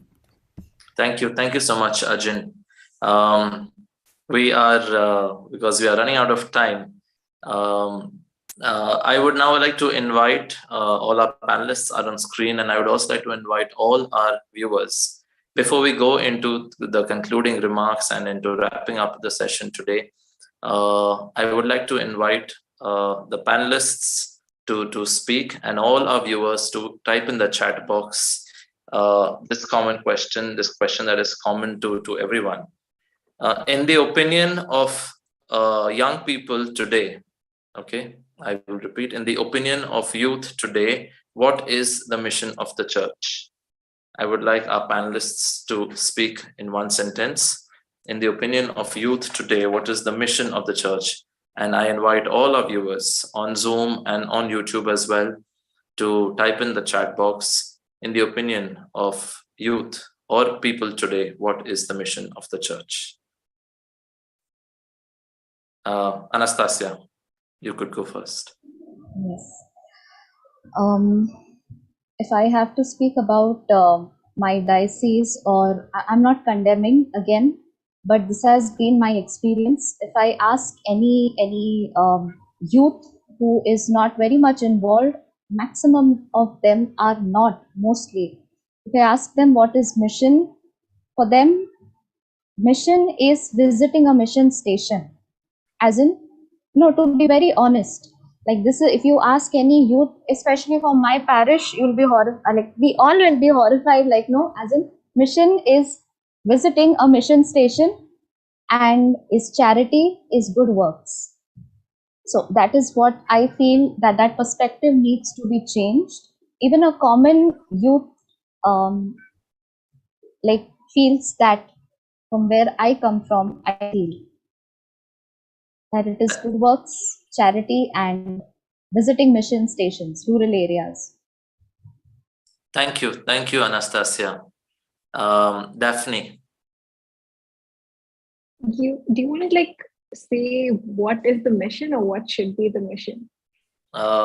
It is more or less same. I'm not talking about what is, what according to the people, according to especially with your encounter with you also encounter and work with young people of different faiths, of different backgrounds, even people of no faith.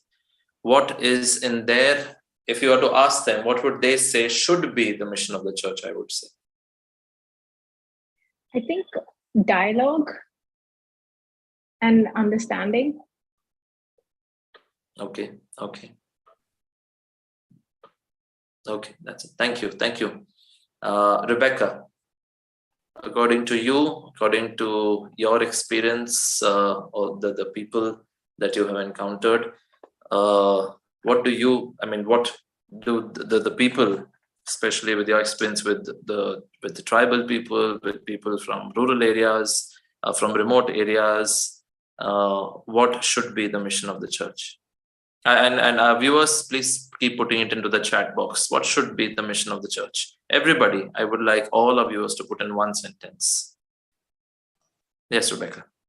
Yeah. So church is not a bank where we withdraw money or we come to us always when we are in need of money. Church is not either school where we only go to get admission and all that. But church is like what Solomon said in 2 Chronicles chapter 6. He said, oh God, he prayed. He made such a beautiful temple, such beautiful that no one has ever seen. But he prayed, Lord, in this temple, how can you dwell? Because you are so divine. But when the people come to this church, when the people come to this temple, let them experience your mercy. Let them experience your love. If they have done any sin, please forgive their sin. If they are in need of any financial or any problems, let them experience your goodness. Let them experience your love, because you are love itself. So the church without faith, the church without spirituality is like, a tea, like I said, a tea without sugar. You are giving a tasteless tea to the people. So where else can we know about God other than the church? The mission, the main important mission of the church is like what Solomon said in 2 Chronicles 6. We are like Samuel asking Eli. We are like Elisha asking Elijah because of the lack of faith. Many atheists, many people come to the church only to know more about God, more knowledge about God. So I think that is what the mission of the church is. Thank you, Rebecca. Arjun. Yeah, I think I already answered. The mission of the church is to evangelize, like as young people, whatever talents we have, like it would be writing, it will be music, it will be leading, it will be reading, it will be reels on Instagram. Stick to the faith, stick to the truth, and whatever little talents you have got, just offer it. Like Saint Cornard, a saint who is from Germany, he was a security guard all his life, and the Pope canonized him as a saint. So whatever little you have got, you do it faithfully, and that's our mission. Thank you. So thank you so much, Arjun. And with this, before we go towards the end, I would like to thank all our panelists, all the 5 of them, for coming together, coming together today to share your insights, thoughts, and also voicing out what many other young people feel. So being the voice and putting a lot of, I think, new dimensions or even realities on the table, which probably would not have been known to some of us. So thank you so much. All 5 of them are national leaders, great inspirations in the church, and also I would say an example of being part of the leadership of the church. And from that perspective, to to have shared your perspective today, I'm full of gratitude. So thank you so much, Rebecca, Daphne, Anastasia, Ajin, and also Benson, who has left. So thank you so much for coming today to share your thoughts, and continue to do the work that you're doing, and let us be more synodal and more participative, and continue to walk on this journey together for the church. Thank you so much, and God bless you. We also have panelists. Please don't leave. We still have a bit left. I would like to now invite Sherlan Menezes and Deacon Enoch Makwan on the screen. Jayaprakash, if you could spotlight them. You could have the panelists removed and spotlight Sherlan and Deacon Enoch. Tomorrow we have also, I invite everyone to also come back tomorrow. Tomorrow we will have Jesuita Quadras will be moderating, who is a member of the International Youth Advisory Body at the Vatican. And then we will have Charles Bastian, National Coordinator of Jesus Youth, Tony Thomas, Regional and Diocesan Leader from Chandigarh of ICYM, Melvin Titus, a former National Leader of YCS as a student, and Jyotsna D'Souza, the National President of ICYM. We will be having these on the panel tomorrow, and we will look forward to hearing from them also. Now, as we are coming towards the end of this panel discussion, I have with us on screen Deacon Enoch Makwan, who is also a young person, my age, not to reveal our ages, but a young person. He's a deacon, part of the hierarchy of the church, yet a young person himself. I would like you to throw some thoughts about coming from the panel discussion today, some insights. Yeah, good evening, everyone. First of all, I would like to express my joy at listening to the young panelists from across our country, and very well they voiced out what is synodality for them and what do they understand from the call of synodality, which is echoing in the church now with the intervention taken by Pope Francis. So first, I would like to say to all the viewers out here that Jesus is young. You look at the Gospels, you look at his life, his ministry, he was a young man, much like most of us. And he shared all those emotions, all those insights, and all those phases of life which most of us face out here around in the very particular situations of our lives.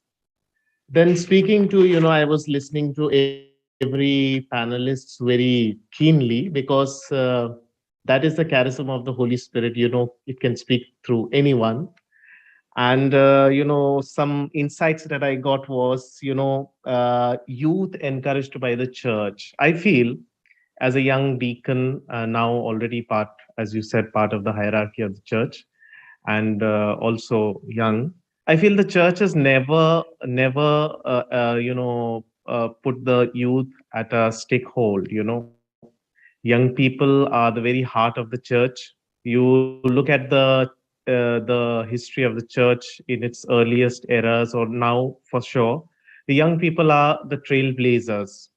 I am reminded of, Archbishop Jose Gomez, who is the current Archbishop of Los Angeles and the president of the US Episcopal Conference. He was very honest in his conversation with the young. He said that we missionaries have ventured out into many corners of the world, but there is one continent which is still yet to be evangelized, and that is the digital continent. And he invited the young people to do that.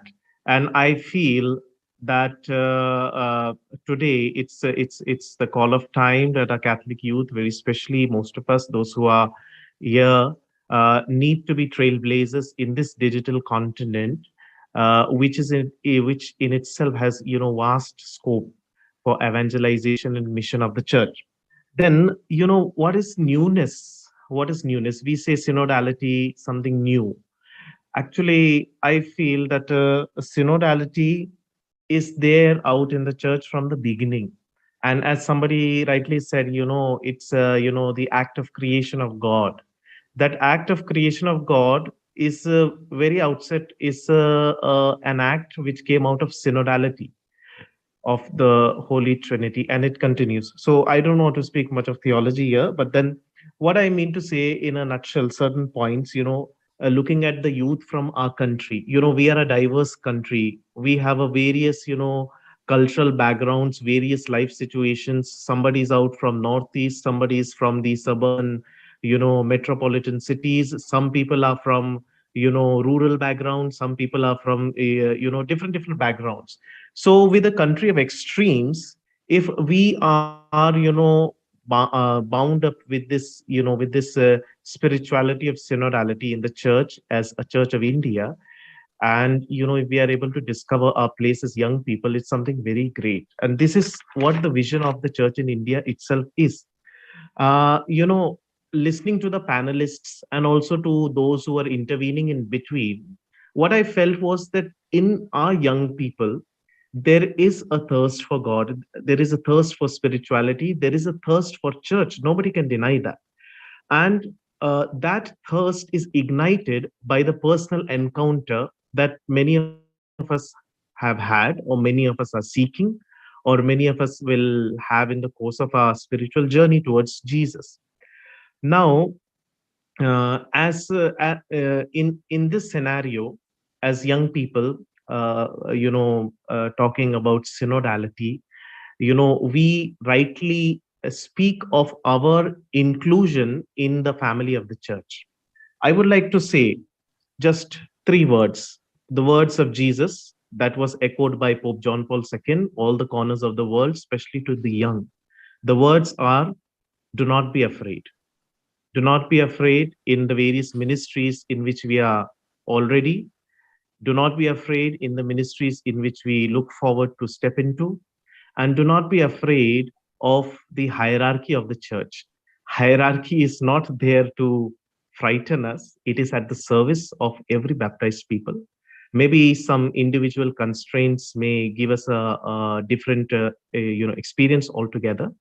But then if we really try to delve into it, it's going to help us. So love the hierarchy of the church, reach out into the depths of the church. The church awaits the young people, very especially in India. Thank you.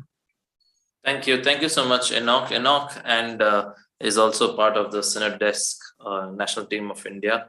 And I now invite Sherilyn Menezes, who is a member of the Focolare. She was there at the Youth Synod as an auditor, Sherilyn and myself, and is also now a member of the Synod Desk, the national team that is working on the Synod in India. I invite Cheryl to share concluding remarks and to express gratitude on behalf of the Synod Desk and CCBI for this day 1 of the panel. Yeah, thanks, Percy. Thanks. I think I have the best job to do is to thank everybody. In fact, as you said, it brought me back to also the journey at the Youth Synod, because we were listening a lot there. And I think if at a panel like this, we come out of this discussion without having felt enriched by what we've heard, it means we've not been listening at all. So if nothing has changed and nothing has made us think and nothing has stirred us within, we've not really done a synodal journey. So I think, at least for me, I don't know, I think I've made almost 3 pages of notes with all that you all have said, because it's been so good. It's been so thought-provoking. And yeah, I really want to thank the National Youth Commission that took the initiative, along with the Synod Desk, with the CCBI, Jnana Deepa, to give the space this online space of coming together from across India, from across backgrounds.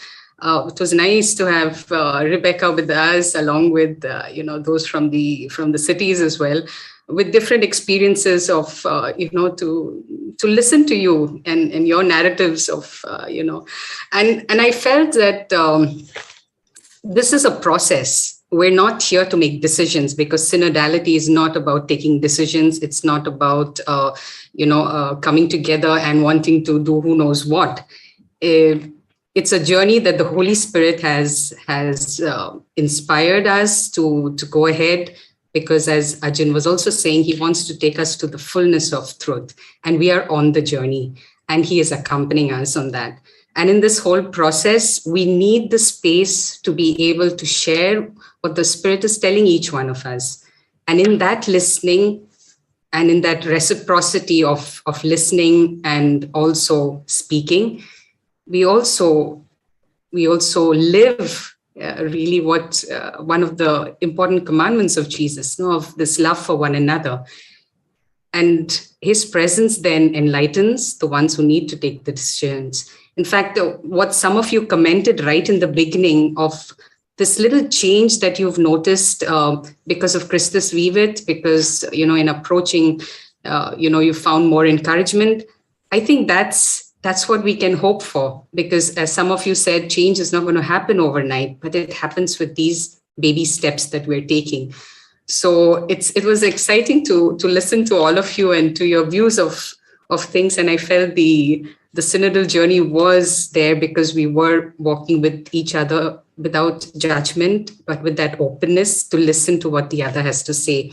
And that's what, I'm taking back with me. And I want to really thank the panelists for all your contribution, for giving your time today.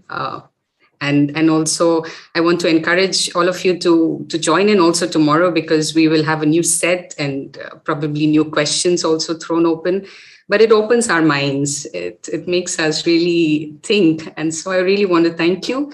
And of course, the organizers and the viewers. I know that the numbers have declined, but we were a good number right in the beginning. And there are some on YouTube as well. So thank you for being there. I think it's encouraged everyone who's here. Thank you to Percy for moderating the session well, and good night.